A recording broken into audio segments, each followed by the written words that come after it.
What you guys, got another budget gaming rig build here for you. So we're going to be going through some parts here to show you what you can purchase for that budget gaming rig. So we've got our cooler here, which is our Arctic Free 7, and we've gone for the CPU, the G3 258, which is a socket 1150. It's a 2-core processor, which is ample for our gaming budget build. We've got a DVD rewriter. We've got Ripjaw's G-Skill 2400 megahertz RAM, 8 gigs of that. We've gone for the Asus GTX 760, which I think is a pretty reasonable price at the moment for a budget build like this one. We've got the XFX Pro 750 watt power supply and the ASRock Z97 Pro 4 motherboard. Okay, now we've also got some other bits here. We've got some LED strips here. These are all blue, so we're trying to go for the blue theme here on a budget. We've got the solid state drive, the Kingston solid state drive, 240 gig, and we're going to be also putting a hard drive in there. So we've got a solid state drive adapter here as well, which we're going to need for our build, and our gaming keyboard and mouse, Devastator keyboard and mouse.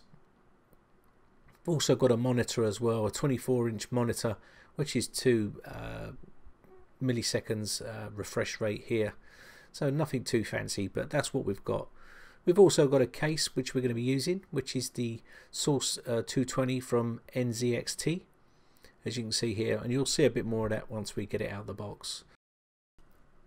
Now this is the case we're going to be using. It's a mid-tower case. Now there's tons of different cases you can choose from, but we was on a tight budget, so we're going to be using this one. It costs around about £44. It's got a black interior and also 2 blue LED fans come with it and a window on the side, which is ideal for a budget gaming case.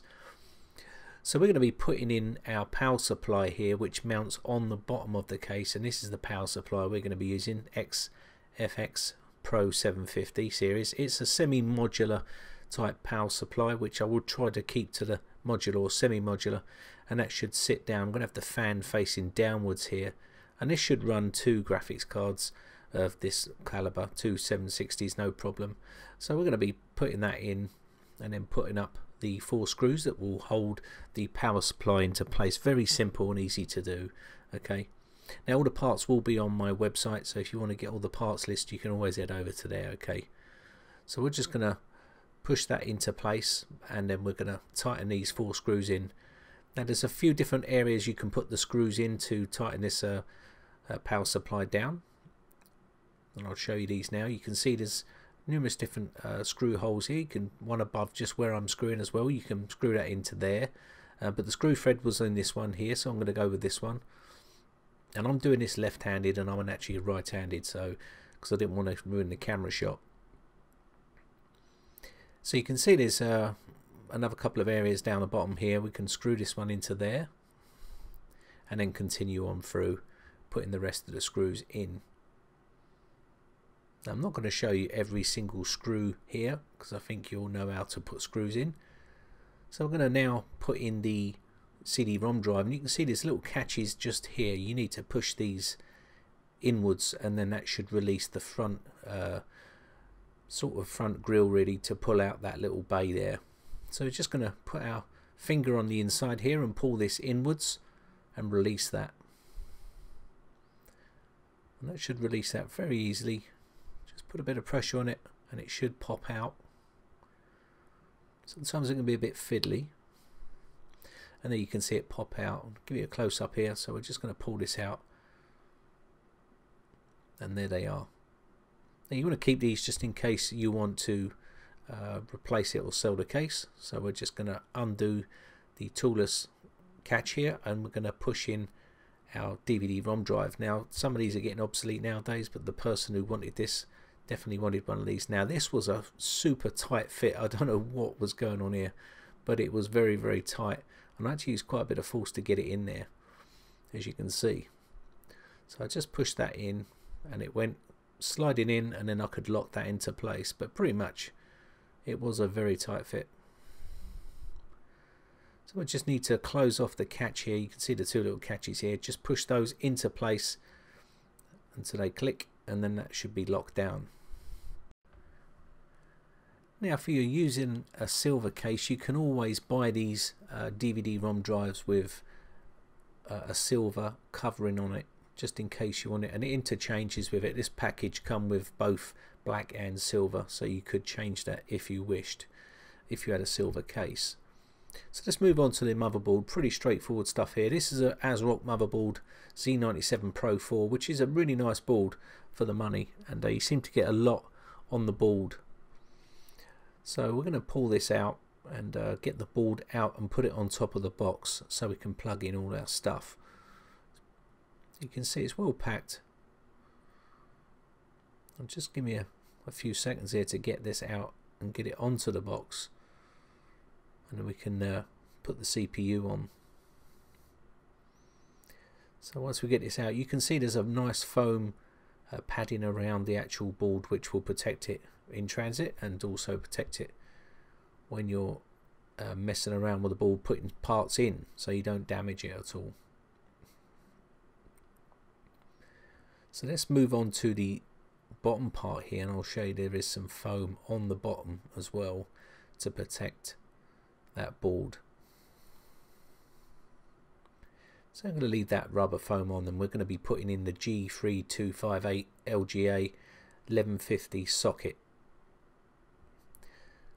And this is that means we can upgrade this at a later date to an i5 or an i7 processor if we wanted to.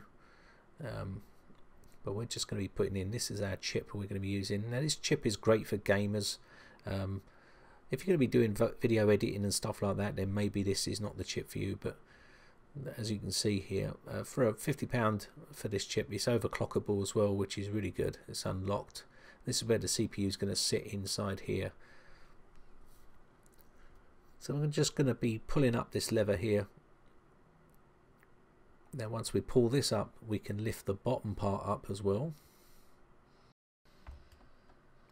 Now once this is up, we can pay close attention to the actual pins on the board. We want to examine these to make sure they are not bent or damaged in any way. So we can have a quick look at those.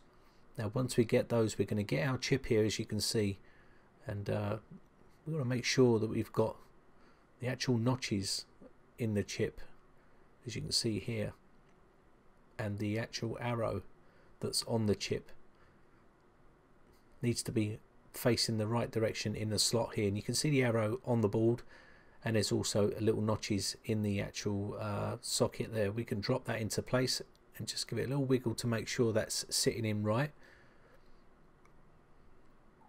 And then once we get that down, we can pull the lever down with the cover. Now you will get some resistance here, and you may hear it cracking and stuff like that, but don't worry, it's pretty normal. Just put a bit of pressure on it and tuck that little arm under, and now you can remove the cover. Now it might be advisable to clean the actual top of the CPU here with some isopropanol, just to make sure any residue from any machinery has come off of that CPU, and it's pretty straightforward to do. Use a lint-free cloth.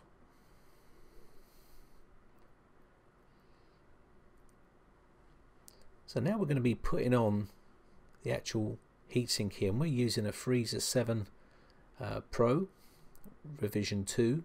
Now these are okay for what we need it to do. You can overclock with these. Another one that people like to use, the Cooler Master Evo, which is a real nice overclocking CPU cooler as well, but that was slightly out of our budget, so we went for this one. So we get everything out of the box, and you can see you've got your little fitments here for Intel, which are all labelled, and you've also got the AMD version as well. Now I must admit, I wasn't a great fan of when I was putting this on. There's your compand, as you can see on here. Now when I was using this, you can see the bracket that comes along. It's all copper at the bottom. It's quite a nice CPU cooler. It's very well built, and I used to use these back in the day when they were for the Core 2 Duos, to overclock those Arctic Freeze back then. Now again, you could just use the stock cooler that comes with the CPU. It does come with a cooler, so you could just use that. That would be sufficient really, but if you want to overclock a little bit, you can always get a better cooler just like we got here, and it's not too much money, it's about £17. As you can see here, this one's quite a nice design. It's got some lovely copper piping here, and here's your bracket, and you've got your compound already on the actual bottom of the copper there, as you can see.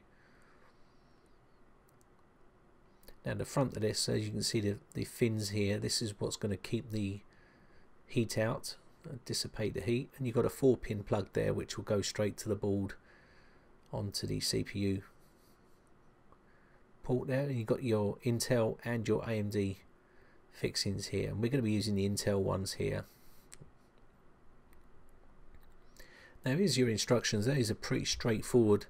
As you can see, it's a simple process really. The Intel one's a little bit more involved, and you've got your screws, your push pins, and your mounting here as well. And there's your AMD one, which is much more simpler to put on. Now I must admit, I wasn't a great fan of this, putting it on. It was a bit of a nightmare, to be fair. And we're going to mount this up. Make sure you get this round the right way. So we're going to make sure these holes are seated just right, which should be there. Now we need to put in our plastic. You can see the brackets here. You need to make sure that these line up so you get the fan facing the right way, and this can either face either way.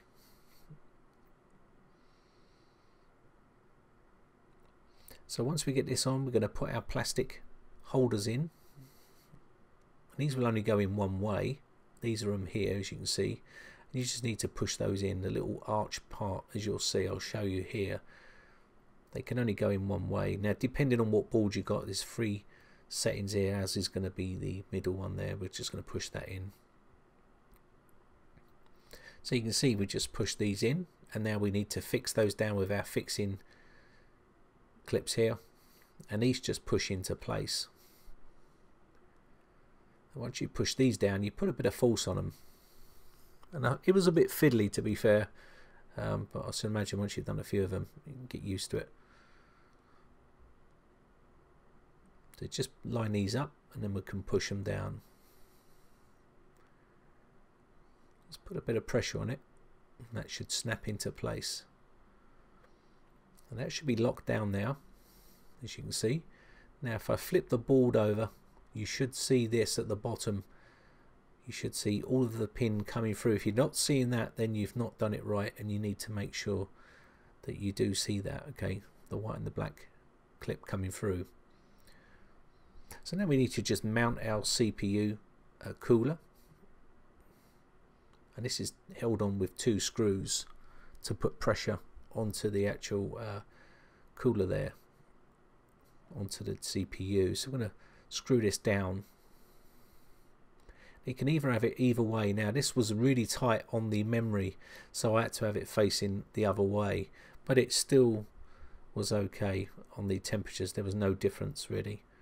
So we're going to have ours facing the opposite way, because the memory I bought was very high and it was catching on the fan.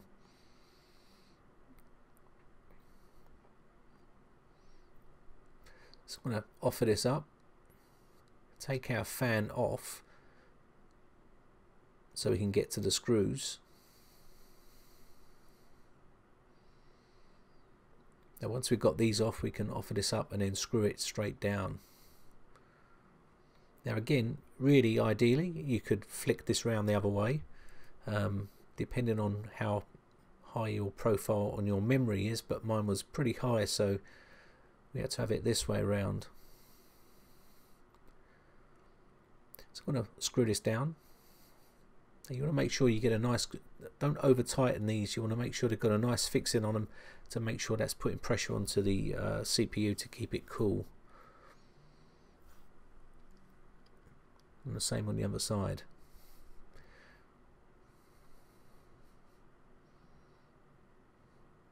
So lock these down, and once we get this down, we can put the fan back on, and that's that job done. Now these are a bit fiddly, again depending on what type of CPU cooler you're going for, may depend on how difficult it's going to be. So you can see here we just need to put this back on. Now you can see the height of that other side there. It just about makes it on that side. Just need to clip this in place. Now once we've done that, we can put this into the CPU fan 1.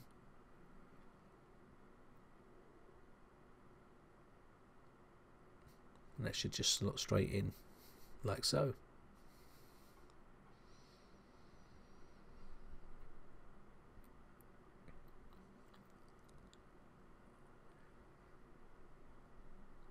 So next up we're going to put the memory in, and we're going to be putting this in, and as you can see it's pretty high memory, 2400 megahertz. We slot this in, and that's blue as well. So I managed to keep the blue theme going so far. So I'm going to just clip these into place, which isn't bad on a budget build to try and keep the theme running through with that colour scheme on a budget. It's not too bad. And put the second module in here. Now you may want to take note here of the height for the memory here, whether your heatsink will sit across there, so always look at those and see if it's compatible with that type of memory before you buy it. And also with the board here as well, you may want to take note of which banks they go into. So then we're going to put our IO shield in. These are pretty straightforward stuff, they just snap into place, and make sure you get it the right way up. Just put a bit of pressure on the back of that and snap that into place.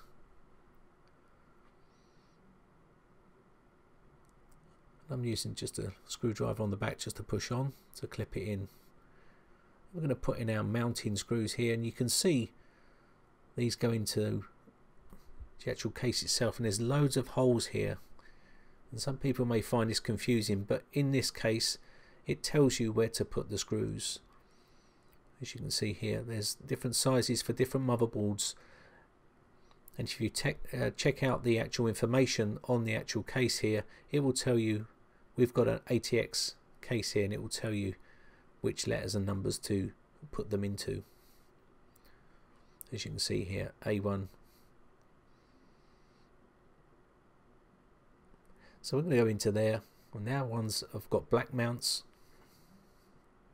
They're still brass, but they've been coated with black. Just going to put these in and offer these up. Now I like to tighten these up finger tight, and if you get any ones that are a bit stubborn, you can always use a tiny little adjustable spanner. I'm going to screw these down. Now it's important that you raise the motherboard off of the case so you don't get no grounding issues or anything like that. Now I'm not going to show you the whole process of putting all these in, as you'll get bored, but you can see here we're going to be using an adjustable just to tighten these up. You don't want to over tighten them. Now once you've got all your risers in, you can put the motherboard in and offer it up.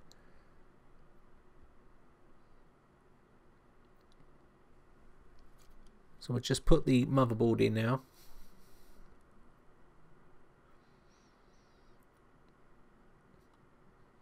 And line the screw holes up, and once we get that, we can screw the motherboard down.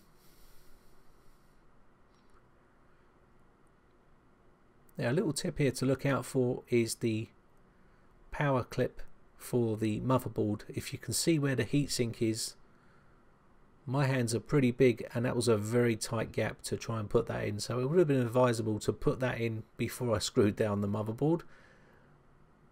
But these are sort of learning curves that you go through with different builds. So we're just going to screw this down.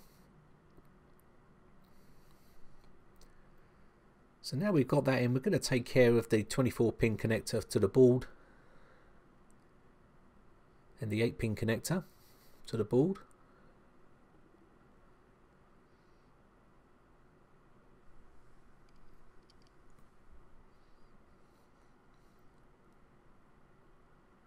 Just untwangle these a little bit.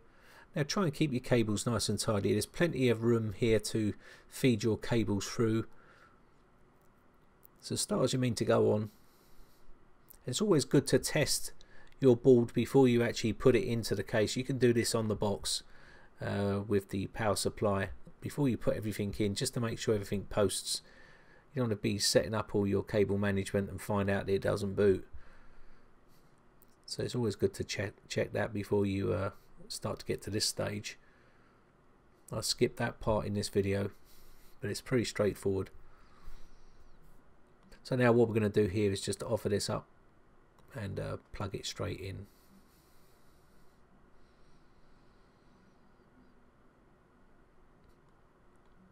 It may need a bit of force on it, so just push it in. As you can see there, just make sure that's sitting all the way down.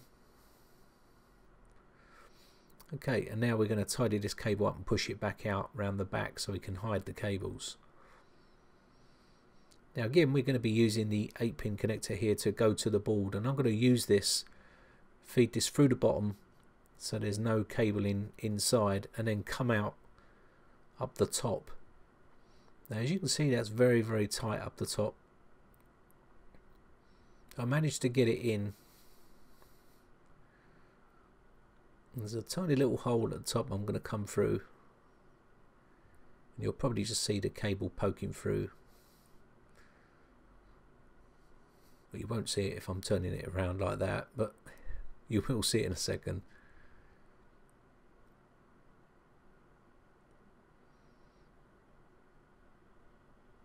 Okay, so we'll pull this back round. You can see where I've come through now up the top, so there's no cable showing, and I just need to try and get that into that connector there, and that is very, very tight, as you can see. That took me a good 15 minutes to try and get that in rather than take all the board out, but I managed to get it in, as you can see here.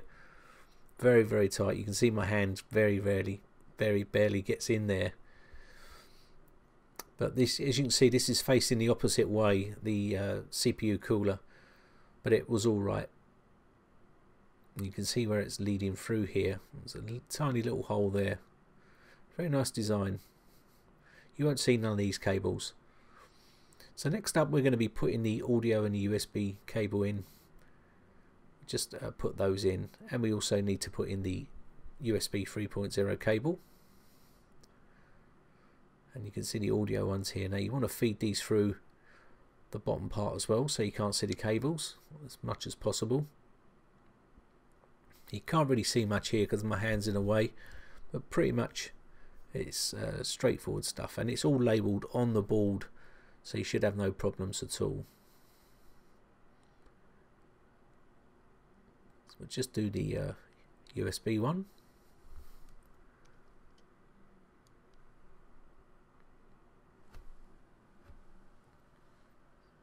Now there's probably going to be a USB 1 and USB 2 here. We're just using the USB 1.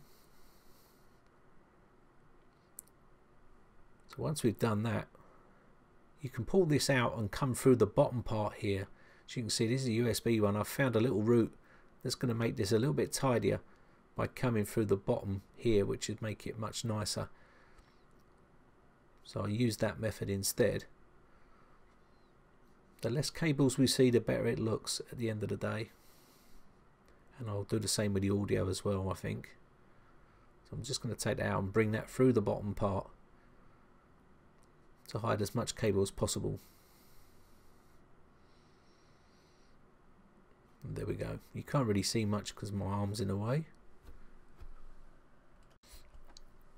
So once we completed this one, we're going to be doing the cables for the front of the case, which is your power button, your reset button, your USB, and your LED for your hard drive and stuff like that. So these are the cables, as you can see here, and these are pretty standard on most cases, and they need to be pinned to the motherboard, and they need to go a certain way. So if you look at the actual plug itself, we're going to be looking at the hard drive LED light cable, and you can see here it's called HDD LED, and if you look on the other side you'll see a little triangle, and that's your plus or positive side. And I'll show you a quick close-up of the board in a second, and you'll see where this gets plugged into. Now this information will be in your motherboard manual, and it's also written on the motherboard itself, as you can see here. So you can see on the bottom left hand corner there, HD LED plus. So that means that needs to be plugged in upside down, and then you plug that in. You can see the other ones as well, power LED. Just turn this over and then plug that in. Once you've done these, all your button configurations should be done.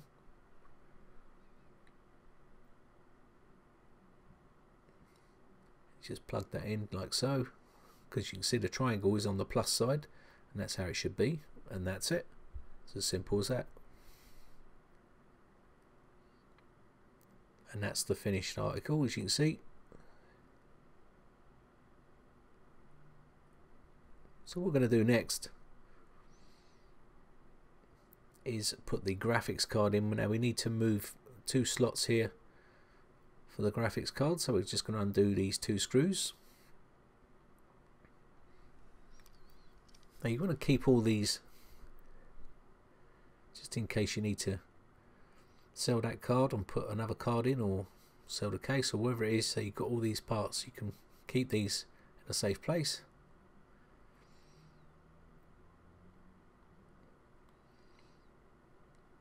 Now once that's removed, you can see this graphics card takes two slots here.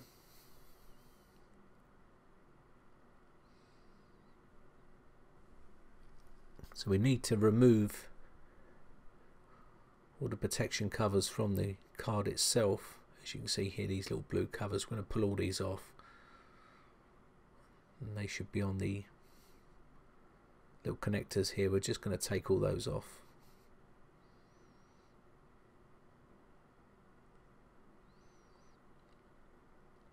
Now this will be screwed down as well once we clip this into place.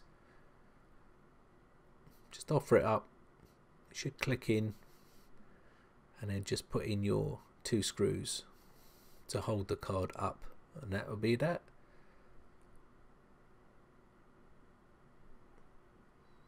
So we can put the same screws in that we took the covers off to hold the graphics card plates in. So we're just going to put those back in and tighten this down.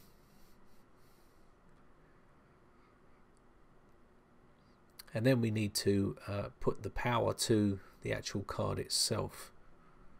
Yeah, a lot of good power supplies nowadays come with one of these already on the power supply, but they do come with cables in with the actual graphics card as well, if yours doesn't have that.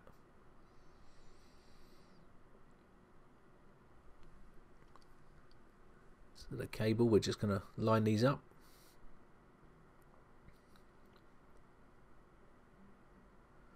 Just now these clip together, and you just push them in, and that will give power to the actual graphics card. I'm going to tuck this through the bottom here to make it a bit tidier.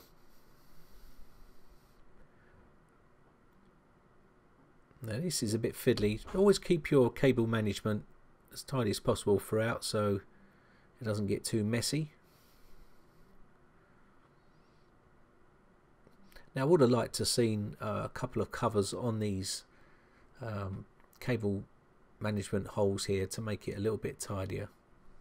Got those like plastic covers you can cover the holes with, but then it is a budget case.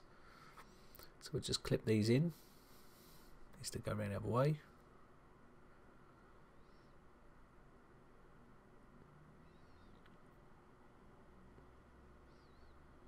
And the cable is clearly marked, as you can see here. We'll just get that in.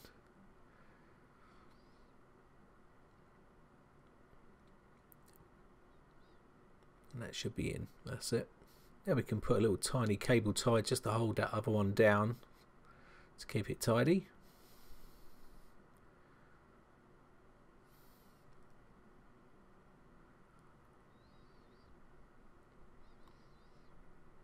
Now these cable ties you can get in any electrical store or any Home Depot or anything like that.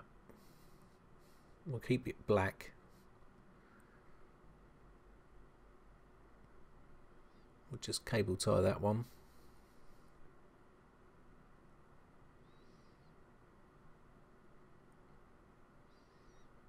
Now you can see there's not many cables lying around inside the case, which is a nice thing. Makes it a little bit more tidier. You can just snip that off. Pair of scissors or clippers, depending on what you've got to come to hand. We'll just snip that off.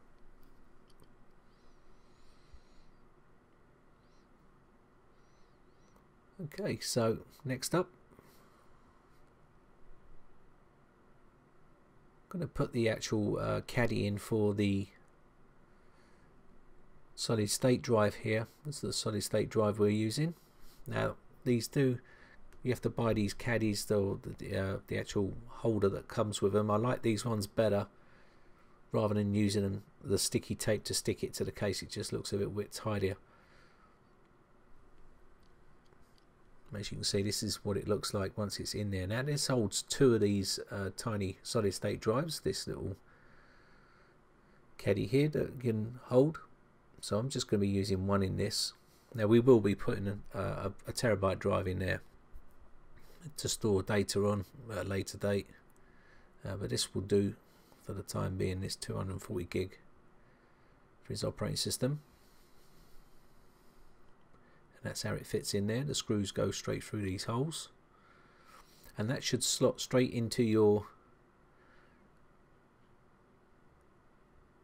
toolless case here, and just lock that straight down. So we shouldn't need no more screws after this.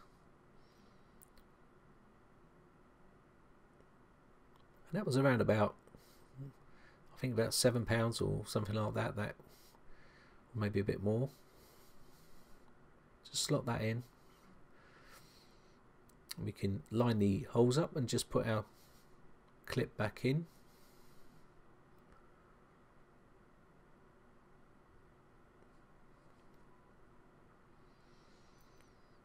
And that should slot that back into place and hold it nice and firm. Now we are going to screw that from the other side as well, just to make sure it doesn't move. But pretty much that ain't going anywhere. We can come round here and put in our SATA cables. There you can see we're using the SATA cable for the top DVD-ROM drive. And I'm going to feed these through the back again and come out down where the connector goes in to the board. Now this information is also in your manual to tell you which ones to put it into.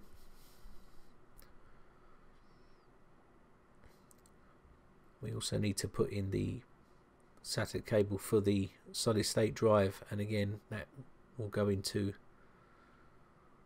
the motherboard as well.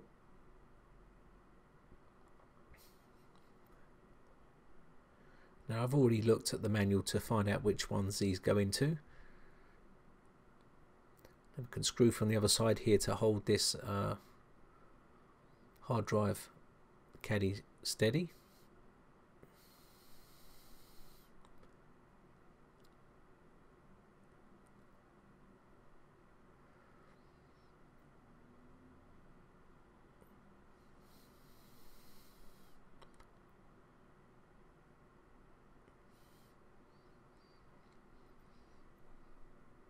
Okay, so here we need to put in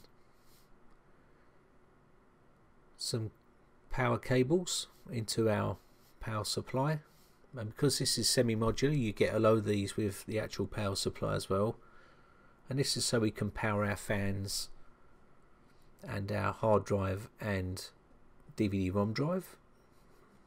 And the good thing about these modular or semi-modular power supplies is you only need to plug in the cables that you're going to be using, which keeps the case more tidy. So just plug these in. They're pretty fiddly. Should clip into place here. And there is the back of the actual case after the cable management. Now it may look a bit messy, but you're not going to see that part. It's going to be hidden. And I need to do a little bit more tidying up there and a bit more clips on that, and that should be fine. And this is the actual inside so far. It's pretty clean, considering it's a budget build. Now I would have liked some covers on those cable areas there just to make sure they hid a little bit better. As you can see, we need to put a couple of more fans in at the top and one more at the front here, but that's for another day. And another hard drive in there, I would imagine another terabyte drive in there for storage. But this is what it looked like when it was finished. Looked pretty nice, and the LEDs are not for everyone's taste, but that's what he wanted, so that's what he got. So I think a nice clean finish for a budget build, gaming build for Christmas, and all the links will be on my website, so you'll be able to get all the parts list there. Now if you're building anything yourself, then leave the comments below what you'll be building this Christmas, and I'll be interested to see what your suggestions are, good or bad. And this is a bit of front of the case here. Not bad for a budget build.